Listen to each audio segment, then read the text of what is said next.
Are you tired of your strategy not performing or not working at all? And without looking at your strategy, I can tell you most of the time it will be the lack of filters. Really, strategy filters is the most important component of any strategy. Now, most traders don't understand this critical part because they think of a strategy as a black box.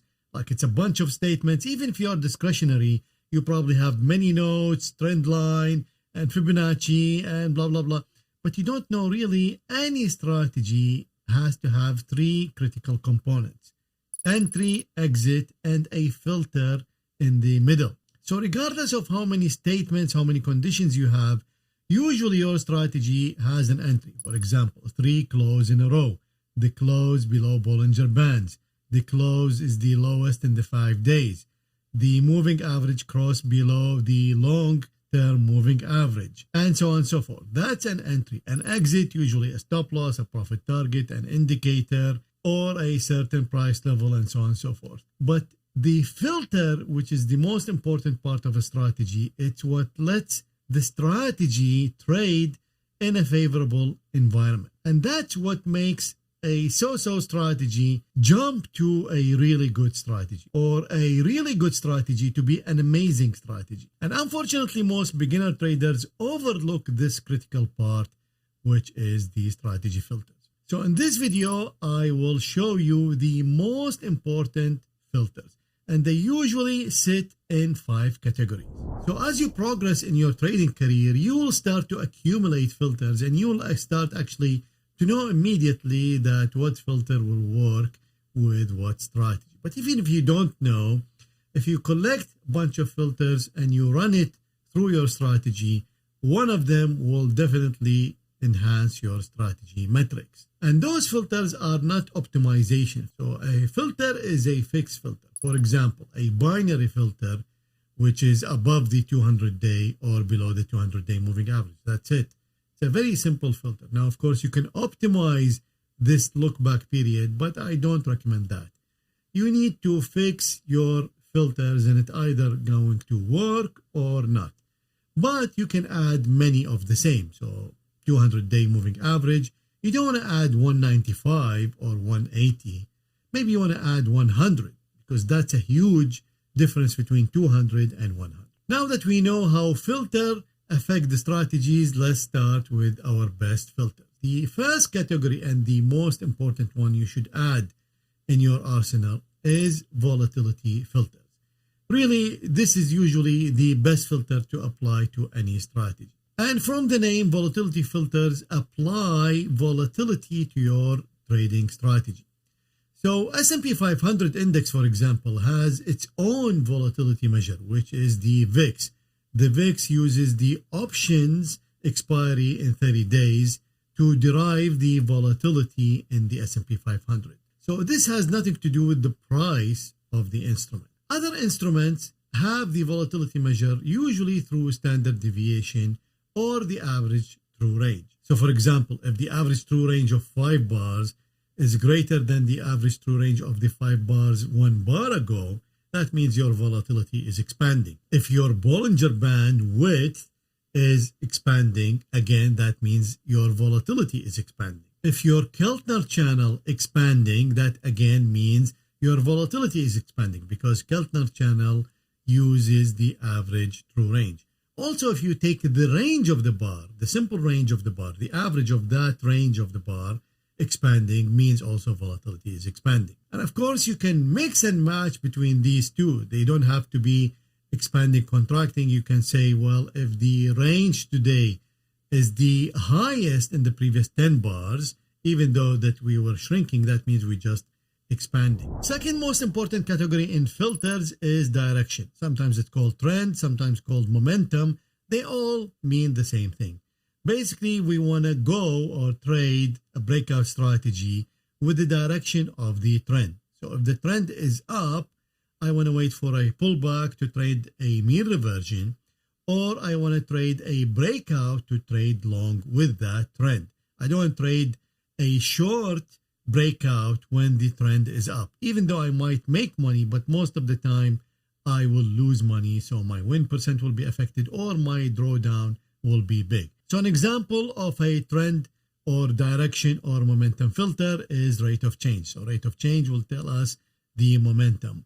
The moving average will tell us the direction or the trend. Third category of strategy filters is structural filters. These filters usually have something to do with the instrument itself. So for example, the US indexes has something called the advance and decline ratio. For the S&P 500, we measure the number of stocks going up and we measure the number of stocks going down and we divide those and we get a ratio. That ratio will only apply to this index and the stocks inside this index.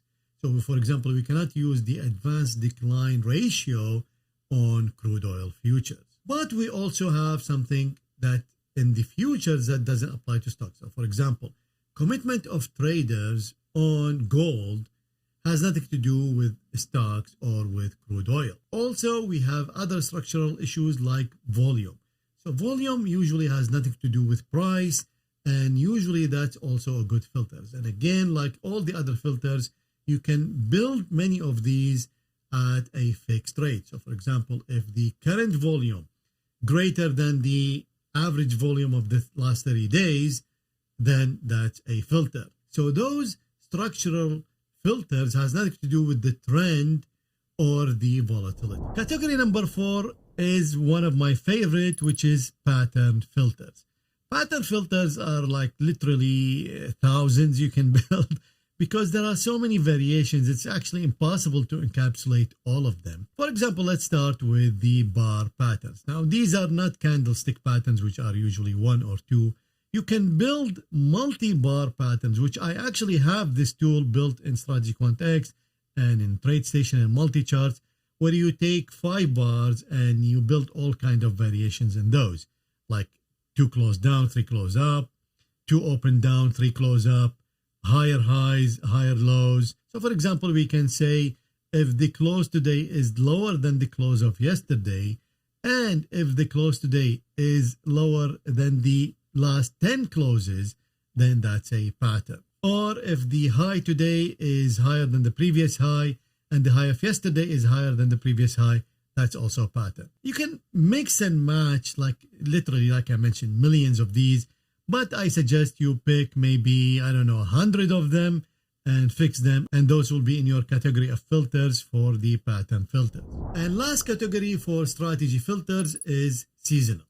Now, sometimes this is called time or bias, but usually I call them seasonal patterns because they encapsulate everything that has to do with seasonality. Now, you can have intraday seasonality, for example, don't go long on Mondays, but go long on Tuesdays. So Monday, usually it's bad to go long on certain instruments. Or don't trade in the US morning session. That's intraday seasonality.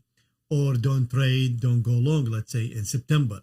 That's a monthly seasonal pattern. Also, you might go long on the end of the month. I have a video on that where you can trade on the end of the month because usually the end of the month has a drift upward. So that's good to go long on stocks and indexes.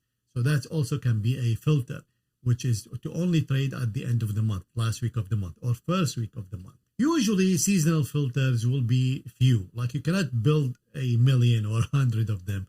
So maybe, 10, 20, 40 filters will be the maximum you can get with seasonality. The more you add, then you're just adding kind of the same. So this category is the lowest number of filters you will have usually. Now, some filters might jump between these categories. So you might say, well, the narrowing range is a volatility filter, but it's also a pattern filter.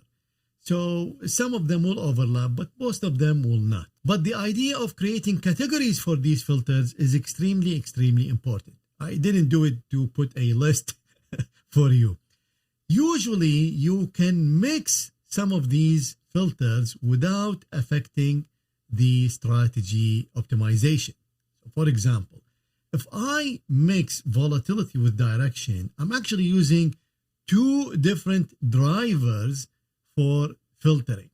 So a long trend has nothing to do with the volatility expanding or shrinking. Or a doji pattern mixed with don't trade on Fridays also has nothing to do with each other.